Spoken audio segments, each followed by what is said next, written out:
Davos à l'heure américaine. À peine arrivé en Suisse au Forum économique, Donald Trump a évoqué sa nouvelle obsession, le Groenland.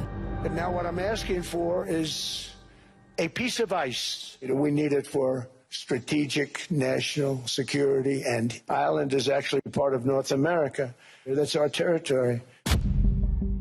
Donald Trump assure vouloir le Groenland pour court-circuiter la Chine qui voudrait s'en emparer. Pékin rejette ces accusations. Allié du Venezuela et de l'Iran dans le viseur de Trump, la Chine s'est élevée hier à Davos contre le président américain dans une déclaration mesurée.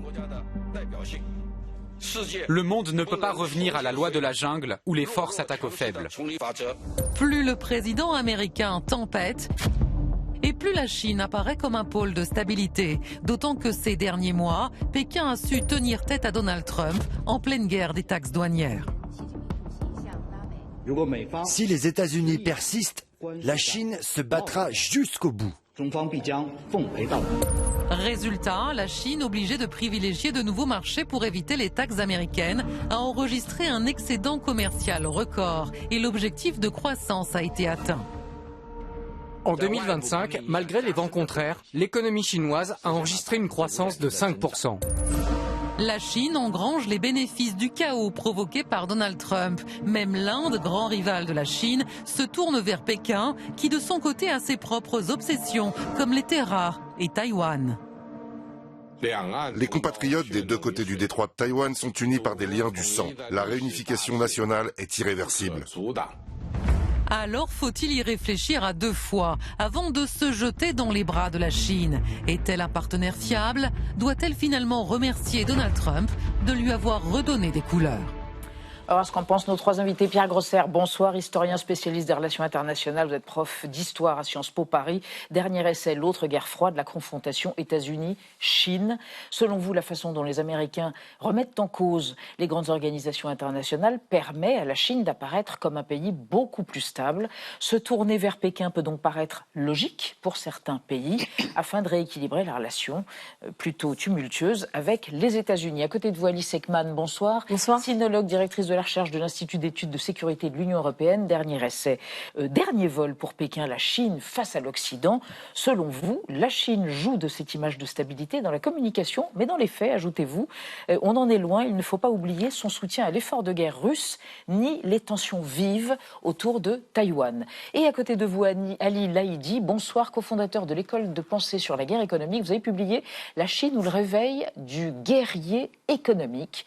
Et vous considérez que d'un point de vue strictement juridique, la Chine est en effet devenue un partenaire commercial plus fiable que les États-Unis, mais l'Europe doit arrêter de penser qu'elle devrait pencher d'un côté ou de l'autre. Elle doit défendre son propre modèle. On verra comment au cours du débat, mais d'abord, Benjamin, le chiffre du jour. Oui, un chiffre astronomique. La Chine a enregistré un excédent commercial de près de 1200 milliards de dollars en 2025. C'est historique, ce record est d'autant plus étonnant qu'il intervient donc l'année où Donald Trump a décidé de taxer davantage les importations chinoises, même si les taux, il faut le préciser, n'ont eu de cesse de changer. Finalement, la Chine s'en sort bien. Pierre Grosser, elle n'a pas souffert de cette guerre commerciale. On va me dire qu'elle a su en tirer profit. En tirer profit, c'est peut-être un peu excessif. On a toujours des débats sur l'état de l'économie chinoise. Certains prédisent la catastrophe, la stagnation. Donc c'est très difficile d'avoir des conclusions définitives. Mais en tout cas, d'un point de vue commercial, effectivement, il continue à avoir des exportations. Et même certains estiment qu'il y en a beaucoup trop, que ça pose des problèmes, évidemment, à des pays qui sont en concurrence avec elle. Ce qui est intéressant, évidemment, c'est l'orientation de ces exportations, c'est-à-dire moins vers les États-Unis, plus vers l'Europe, beaucoup plus vers l'Afrique, mais enfin on part peut-être pas très haut, et bien entendu l'Asie. Et la grande interrogation, c'est est-ce que, évidemment, la Chine ne passe pas par d'autres pays pour pouvoir contourner les droits de douane dont nous avons déjà parlé. Mais Alice Ekman, ça veut dire peut-être aussi que la Chine a su s'adapter finalement très rapidement et en réorientant ses exportations, en trouvant des nouveaux marchés en quelques mois. La Chine a su brandir la menace du contrôle d'exportation de ces terres rares. De cette terre rare, puisque comme vous le savez, la Chine produit près de 90% des terres rares mondiales. Et donc, quand Donald Trump a menacé d'imposition de nouveaux droits de douane, la Chine a, en octobre dernier, menacé de restreindre l'exportation de ces terres rares. Et ça aurait eu des conséquences sur les technologies américaines, sur la chaîne d'approvisionnement, conséquences importantes. Donc, suite à ça, il y a eu une trêve commerciale qui a été signée le 30 octobre dernier à Busan, en Corée du Sud. C'est une trêve temporaire, parce que comme vous le savez, Donald Trump doit se rendre en avril. En Chine. Tout peut arriver. Tout peut arriver. Et Scott Bessent, qui est le secrétaire américain au Trésor, a dit la Chine a certes été un dur négociateur. D'ailleurs, c'est les termes de Donald Trump, un dur négociateur, une dure négociatrice, mais elle a fait une erreur parce que ça nous a rappelé à quel point nous sommes dépendants des terres rares, et d'ici 2 ans, nous allons totalement limiter la dépendance des terres rares pour que la Chine ne puisse plus agiter cette menace. Et donc, on entre, et vous avez raison, dans une dynamique, certains disent de découplage, de dérisquage, c'est-à-dire de limitation des dépendances, mais dans les deux sens. Les États-Unis le font déjà depuis longtemps, mais la Chine, elle, depuis maintenant plus de 4 ans, et encore plus dans son plan quinquennal à venir en mars, elle parle d'autosuffisance technologique. C'est-à-dire qu'elle ne veut plus dépendre des États-Unis, mais aussi de l'étranger, quel que soit le pays, pour la production et l'assemblage des technologies. En tous les cas, l'autre effet Trump, c'est que des pays partenaires historiques des États-Unis se détournent désormais de Washington au profit de Pékin. C'est le cas spectaculaire du Canada. Écoutez son Premier ministre Mark Carney. The world has changed dramatically. And it's with this approach that Canada is forging a new strategic partnership with China. And this is a relationship that has been distant and uncertain for nearly a decade. It has had the consequence of leaving us even more dependent on our largest trading partner. Focusing on areas of alignment, Canada and China can create greater stability, security, and prosperity for both our nations. Mark Carney qui a même parlé de rupture aujourd'hui à Davos avec les États-Unis. Ali Laïdi, qu'est-ce que ça signifie que la Chine est devenue un partenaire commercial plus sûr que les États-Unis pour des pays, par exemple, comme le Canada? Alors pour le Canada, c'est un petit peu évident, parce qu'il faut quand même préciser qu'ils sont sous la menace d'une invasion des troupes américaines. L'armée canadienne a diffusé récemment un plan susceptible de l'invasion américaine, comment il pourrait s'y prendre s'il devait passer à l'attaque. Donc évidemment, le Canada ne se sent pas très bien vis-à-vis de son grand voisin américain. Donc il a négocié avec Xi Jinping. Alors c'est critiqué au Canada, parce que la négociation, en gros, c'est une baisse des tarifs douaniers sur les produits agricoles canadiens qui iraient en Chine. Et en contrepartie, évidemment, c'est la pénétration des automobiles électriques chinoises, 49 000 par an, ce qui est énorme. Et ce qui annoncerait, dans certains États canadiens, la fin de leur industrie automobile. Donc, on n'y est pas encore, il y a des interrogations, et c'est le cas pour le Canada, c'est le cas aussi pour nous. On réfléchit, on a des dangers, on a des menaces, etc. Donc, évidemment, tout ça n'est pas linéaire. On ne va pas basculer d'une relation particulière avec les États-Unis à une nouvelle relation particulière avec la Chine. Mais Pierre Grosser, ce qui paraît nouveau quand même, c'est que la Chine, maintenant, donne des contreparties, puisqu'elle semble ouvrir un peu plus son marché intérieur. En tous les cas, c'est ce qu'elle prévoit pour 2026. Plus d'importations. Là aussi, elle donne des signaux pour embarquer avec elle des pays occidentaux autrefois favorables aux États-Unis? Il faut voir quand même qu'il y a pas mal de secteurs pour lesquels les exportations vers la Chine ne sont plus si intéressantes que ça, parce que quand même ce qui a quand même beaucoup transformé la situation économique, c'est la montée en gamme de l'industrie chinoise dans à peu près tous les domaines. Et par exemple, on va le voir avec l'aéronautique, on va sans doute le voir aussi avec le luxe. Finalement, l'Eldorado chinois dans les quelques secteurs, le cas français, ça va peut-être plus être l'Eldorado. Et on a au contraire... oui, là aussi, bien entendu. Et on a à l'inverse, la question, c'est que nous, on essaye plutôt de faire venir les investissements. Et on l'a vu encore récemment avec le président Macron, de faire venir des investissements.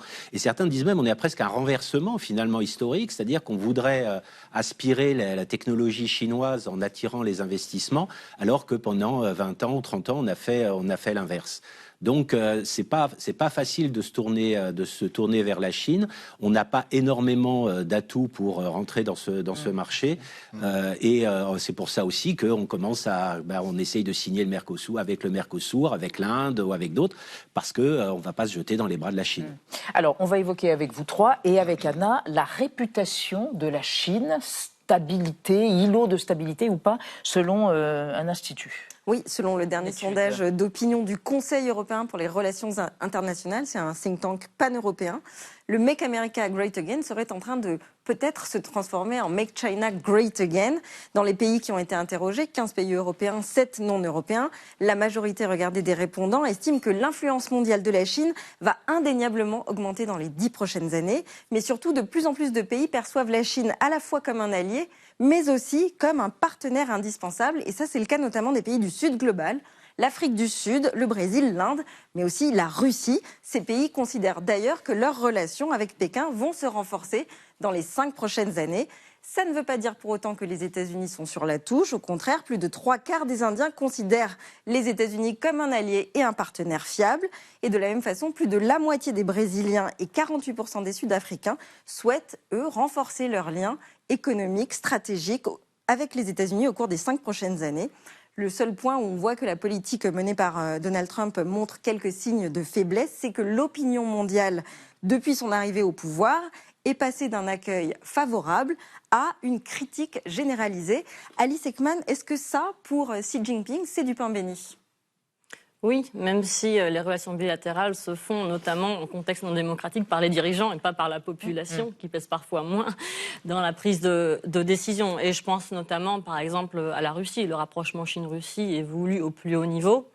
Et pas toujours d'ailleurs soutenu par toute la population, même si on n'a pas vraiment la visibilité qu'on aimerait avoir en tant que chercheur. Ce que je voudrais dire, c'est quand on voit les pays qui ont été listés, la Chine a beaucoup investi au sein des BRICS, et notamment des BRICS+, qu'elle a élargi avec succès.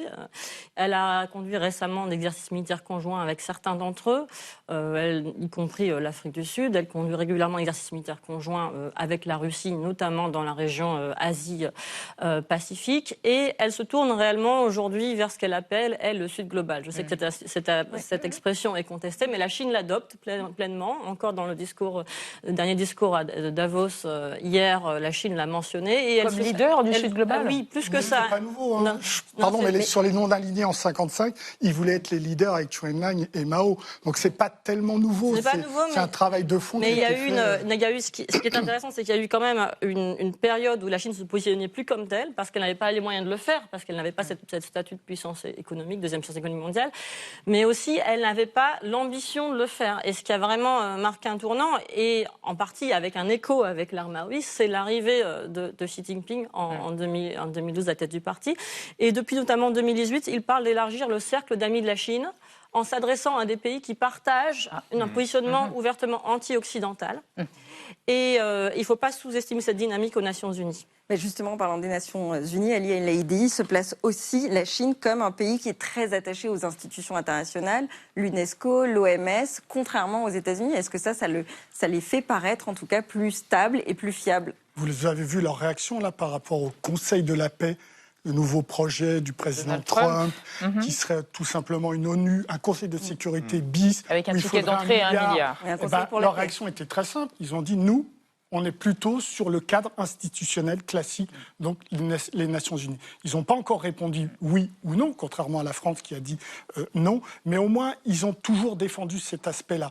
Contrairement aux États-Unis, la Chine ne veut pas la destruction de l'Europe. La Chine n'a pas publié une stratégie de sécurité comme les États-Unis en décembre dernier, où elle annonçait officiellement, les Américains annonçaient officiellement qu'on était une civilisation en perdition. Mais parce que peut-être... L'intérêt de la Chine, c'est que nous restions unis Européens, parce qu'il y a un marché de 450 millions de personnes, et pas un marché de gens avec un PIB bas, mais avec une vraie valeur ajoutée de pouvoir d'achat. Donc l'intérêt de la Chine, c'est pas de détruire l'Europe. On n'est pas l'ennemi systémique de la Chine, Pierre Grosser ? Non, je voulais juste revenir sur les Nations Unies, parce que c'est vrai que c'est un enjeu important. La Chine se présente comme la puissance stable qui défend les institutions internationales, parce qu'ils sont très attachés à la charte des Nations Unies de 1945, qui est en fait assez conservatrice, notamment sur les questions des ingérences internationales. Et avec la Russie, ils défendent justement cette idée. Et d'ailleurs, c'est la rhétorique qu'on entend depuis un moment que finalement la Chine, nationaliste certes, a été la première à signer la charte des Nations Unies. Donc parce que c'est finalement la souveraineté. Et on estime en Chine que ce qui s'est passé depuis 89-90, les interventions, les questions de droits de l'homme, les ingérences, etc., c'est quelque chose d'extrêmement négatif. Moi, je suis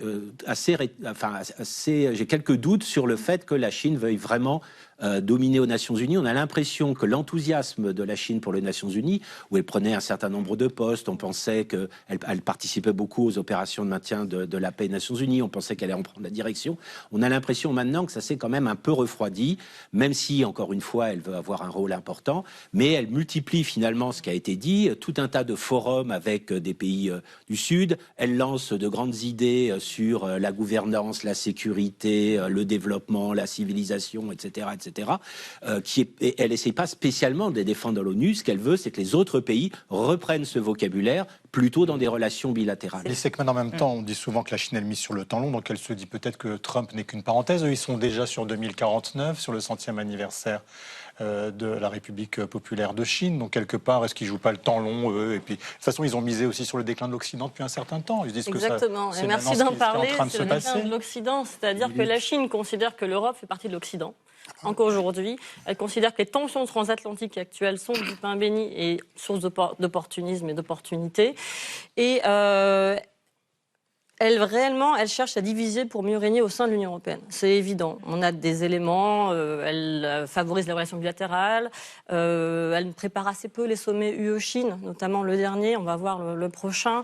Elle considère que l'Union européenne est potentiellement un acteur hostile, du simple fait que parfois, l'Union européenne parle des droits de l'homme, ou tout simplement a adopté des tarifs l'Union européenne a beaucoup parlé des Ouïghours, des droits humains, sur les importations, etc. Sur les voitures électriques. Et puis, il faut se rappeler aussi que cloisonner la relation, c'est-à-dire on essaie de renforcer la relation économique et de mettre de côté les sujets qui fâchent politiquement pour faire avancer les choses quand même, ça ne marche pas. Par exemple, il y a quelques années, comme vous le savez, l'Union européenne et la Chine ont négocié pendant 6 ans un accord d'investissement, un accord cadre d'investissement qui a volé en éclats, qui a été gelé au Parlement européen sur le sujet du Xinjiang, des Ouïghours, avec des sanctions et contre-sanctions qui étaient prises contre des parlementaires européens. Donc c'est un exemple. Et plus généralement, il faut se rappeler que la Chine converge avec la Russie sur sa détestation de l'OTAN, sa détestation de l'Alliance occidentale, et en tant qu'allié, aujourd'hui on reste allié des États-Unis, qu'on le veuille ou non, je ne sais pas, ça dépend des perceptions, mais la Chine considère que nous sommes une puissance à marginaliser. Et ça c'est important de l'avoir en tête parce que la Chine joue à long terme, vous avez raison, la diplomatie du nombre, aux Nations Unies, mais pas uniquement, c'est vrai, en multipliant les forums et les investissements de la gouvernance mondiale, pour se dire à terme, à l'horizon 2049, il faut qu'on soit numéro 1 dans tous les domaines pour dépasser les États-Unis, diplomatiquement, technologiquement, militairement, institutionnellement, normativement. Mais pour ce faire, nous ne pouvons pas faire ça tout seuls. Il faut que nous ayons le soutien de partenaires et d'un nombre de partenaires qui dépasse en nombre le nombre de pays occidentaux. Et c'est donc un rapport de force qu'elle cherche à établir, que l'on doit observer comme tel et qui ne dépend pas de l'administration Trump. Parce que la Chine avait déjà cette stratégie lorsque Joe Biden était au pouvoir. Et vous avez raison de le rappeler, c'est une stratégie de très long terme. Vous évoquiez une prééminence technologique, économique et militaire. Justement, c'est notre archive. Regardez, elle semble jouer la carte de la modération, la Chine donc, mais elle montre ses muscles. C'était en septembre dernier, lors d'un impressionnant défilé militaire à Pékin. Un défilé millimétré d'une armée qui compte 2 millions d'hommes. Pendant plus d'une heure, soldats, chars, drones, missiles et avions se sont succédés sur l'avenue de la paix éternelle pour célébrer les 80 ans de la fin de la Seconde Guerre mondiale. Une démonstration de force devant une vingtaine de chefs d'État étrangers et un grand coup diplomatique pour la Chine, comme une marque de sa puissance après avoir accueilli un sommet régional des dirigeants eurasiatiques. Aux côtés du président Xi Jinping, 2 invités particulièrement remarqués, le dictateur nord-coréen Kim Jong-un, qui n'avait pas quitté son pays depuis 2023 et ne s'était jamais affiché avec autant de chefs d'État, et Vladimir Poutine. Alors que Pékin et Pyongyang sont accusés de soutenir financièrement et militairement Moscou dans sa guerre en Ukraine, c'est surtout cette image des 3 dirigeants réunis qui aura marqué ce défilé. Pierre Grosser, Pékin n'a pas beaucoup réagi sur le Venezuela ni sur l'Iran avec les derniers événements, mais en même temps, elle montre sa force tout de même. Le 3 septembre, c'était vraiment pour rappeler, parce que c'est maintenant le nouveau discours, et qui est en partie justifié quand même, que la Chine a eu un rôle très important dans l'histoire de la Deuxième Guerre mondiale et dans la victoire des Alliés. Mais là, ce qui est assez intéressant, parce que vous avez parlé de la démonstration de force militaire, c'est qu'une des interprétations chez certains Américains, c'est qu'effectivement, cette passivité sur le Venezuela, enfin, il y a eu quand même des discours, hein, mais il n'y a pas eu d'action, évidemment, militaire sur l'Iran de cette manière-là, montre que finalement, c'est les États-Unis qui sont très largement la puissance militaire numéro 1, et que la Chine, malgré tout ses missiles et autres, ne peut pas faire grand-chose en dehors de cet espace. Alors évidemment, la Chine n'a pas encore une stratégie qui va au-delà de cette région d'un point de vue militaire, puisque l'objectif, c'est quand même autour de Taïwan, de mer de Chine du Sud, etc. Mais bien entendu, l'idée que la Chine était le grand allié de l'Iran était aussi très excessive. Il n'y a pas une dépendance considérable à l'égard du pétrole iranien. L'Arabie Saoudite est aussi un des grands amis de la Chine. Donc, si vous voulez, il ne faut pas imaginer que finalement, ils ont abandonné leur super allié. C'est pas du tout ça. Mais d'ailleurs, la Chine n'a pas signé d'accords bilatéraux avec des pays de sécurité. Ils n'aiment pas ça. Ils ne veulent pas avoir ça, ils n'aiment pas du tout être engagés par des accords de sécurité. Donc, ils restent encore sur... C'est-à-dire qu'ils veulent avoir les mains libres dans leur conquête, quelque part, à pas feutrer, mais ils sont toujours dans cet impérialisme-là. Alice Ekman, quand les Chinois voient la volonté expansionniste, annexionniste de Donald Trump par rapport au Groenland, est-ce que ça fabrique une sorte de blanc-seing par rapport à Taïwan, précisément, ou pas ? Non, je ne pense pas que ni ce qui se passe au Venezuela, ni ce qui se passe au Groenland va servir de marqueur ou d'exemple, ni même de contre-exemple pour la Chine et Taïwan, qui a sa propre stratégie. Il faut se rappeler que Pékin considère que Taïwan est une question intérieure, et donc il considère que l'expansionnisme ou les actions extérieures des États-Unis sont incomparables, et la stratégie de Xi Jinping est plutôt une stratégie ciblée au sein de la population taïwanaise. On pourrait en parler pendant longtemps. Mais la Chine a beaucoup condamné le Venezuela. L'action américaine au Venezuela, elle condamne très fortement, y compris aux Nations Unies, en parlant d'hégémonisme américain, que c'était les États-Unis qui créaient le chaos. Elle a aussi beaucoup soutenu le régime iranien actuel. Elle continue à le faire dans ses discours, notamment il y a quelque temps lors des frappes israéliennes et américaines. Et elle s'oppose à ce qu'elle considérait des révolutions de couleur fomentées par l'Occident ou des changements de régime à travers le monde. Et en 2023, elle a signé un accord pour lutter avec la Russie, un accord bilatéral pour lutter ensemble contre les révolutions de couleur. Alors, avant tout sur leur territoire, mais bien sûr, il y a cette vision de rivalité systémique qui est en place. Alors, la Chine, aujourd'hui, a perdu beaucoup d'intérêt au Venezuela, mais c'est vrai qu'on est aujourd'hui dans un soutien très marqué à certains gouvernements et qui va se renforcer, à mon avis, par des actions. Il a dit, mais tout de même, la loi du plus fort de Trumpiste, elle arrange aussi Pékin, non, qui continue à pratiquer des exécutions. La morale en politique, qu'elle ne soit plus aussi haut qu'elle l'était, ça peut arranger la Chine aujourd'hui. Une chose, c'est très sûr, c'est que plus Trump sera impérialiste, plus il foulera aux pieds le droit international, plus ça donnera du grain à moudre à Moscou et à Pékin pour faire ce qu'ils ont envie de faire. C'est très clair, et c'est pour ça qu'aujourd'hui, un certain nombre de grands présidents de chefs d'État à Davos ont parlé de la fin d'un monde. C'est clair que c'est la fin d'un monde, celui qui a été construit en 1945, qui repose sur le droit international. Donc on rentre là très clairement dans un inconnu. Il ne reposait pas tant que ça sur le droit international quand même après 1945. Oui, en plus c'était des puissants et puis qui ont quand même utilisé la force de temps en temps. Merci à tous les trois d'être venus débattre.